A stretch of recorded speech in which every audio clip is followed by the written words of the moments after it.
In the name of Allah. Salam alaikum. And do not be tired. I hope you are always energetic. I am Roya Yousufi and with some important and interesting news today, January 27, 2022.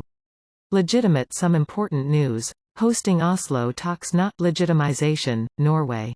The Norwegian Ministry of Foreign Affairs says hosting the three-day talks between the Islamic Emirate, Afghan political leaders and Afghans representing media, women, and civil society, and envoys and officials of Western countries, does not indicate a legitimization of the Islamic Emirate.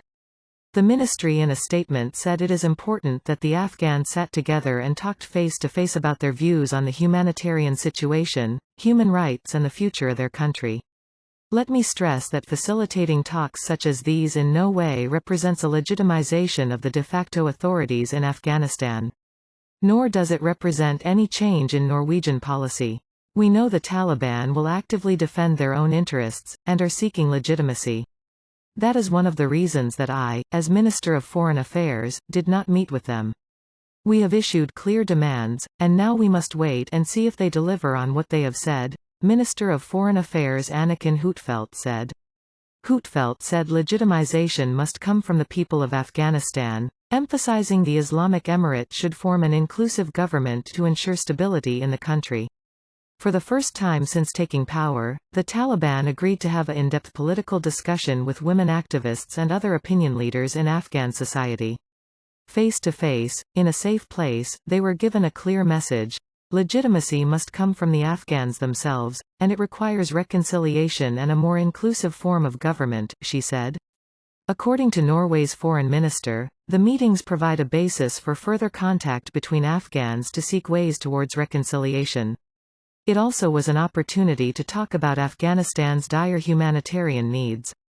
The meetings here in Oslo provided a good opportunity for Western countries such as Norway, France, the UK, Italy, Germany and the United States as well as the EU to make clear what they expect of the Taliban. If we are to help the population and prevent an even worse humanitarian crisis, we must have dialogue with the de facto authorities in the country, she said.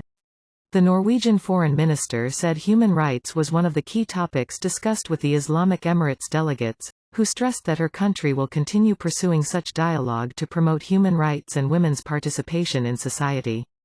The acting Minister of Foreign Affairs Amir Khan Muttaqi meanwhile said that the talks in Oslo were important for the extension of diplomatic relations between the Islamic Emirate and the world. We have had good meetings with the Afghan sides. We also had good meetings with the envoys of the various European countries, he said. We want to make Afghanistan an economic hub and we are trying to rescue Afghanistan from future problems. Muttaqi also met with several Norwegian humanitarian organizations who pledged to continue providing assistance to the people of Afghanistan. Still the next news. NRC warns of millions at risk due to economic measures. The Norwegian Refugee Council on Thursday in a report said the economic measures imposed on Afghanistan are preventing aid agencies from moving funds into and within the country, which has put millions of people at risk because they are blocked from receiving emergency relief. According to the report, it is impossible for the humanitarian organizations to help millions of in-need people with humanitarian assistance, unless the U.S. Department of Treasury and other donor agencies take actions towards enabling the banks to facilitate humanitarian financial transfers and support Afghanistan's central bank to resume its core functions. The unresolved liquidity crisis is a key driver in what is becoming the worst humanitarian catastrophe in the world. We recently called for $4.4 billion United States dollars for starving Afghans, the biggest call of its kind in the history of humanitarian work. But unless the U.S. Treasury and other Western financial authorities enable us to transfer the aid money, we will be forced to work with our hands tied, unable to get that money to the communities who desperately need it, warned Jan Egeland, NRC's Secretary General. According to NRC, 23 million people in Afghanistan are facing acute hunger and the public services are on the brink of total collapse. The report says amid this situation, aid agencies are unable to scale up life-saving operations because formal financial channels into the country are almost completely blocked.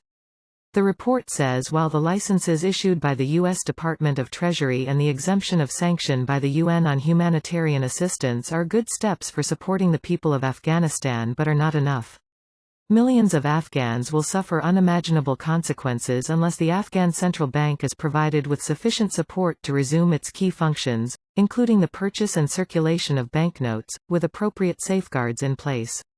Unless this happens, we will struggle to respond to this crisis and the country's economy will continue to skydive, said Egeland. NRC has urged the US and European governments to support banks in allowing transfer of money into Afghanistan and also the aid agencies to withdraw those funds once reached in Afghanistan. NRC's report comes amid the UN and some other international humanitarian agencies have also warned of a humanitarian crisis in the country. The UN also on Wednesday said it has launched its One UN Transitional Engagement Framework, TEF, to assist the people of Afghanistan in 2022 through sustaining essential services and preserving essential community system. This UN system-wide strategy will help ensure that Afghans can meet their basic human needs. Acting on this now is more important than ever to avoid that an even wider proportion of the population requires life-saving humanitarian assistance. It's especially important now as millions are suffering with the harsh winter months, and we thank the international community for stepping up their vital support to the Afghan population, said UN Resident and Humanitarian Coordinator for Afghanistan Dr. Ramiz Alakbarov. Still the next news. The Free Speech Hub, an organization supporting media in Afghanistan, reacted to the forced cancellation of the Media Federation's press conference in Kabul, saying the move is against the Islamic Emirates' commitments made in Oslo, and free speech should be respected.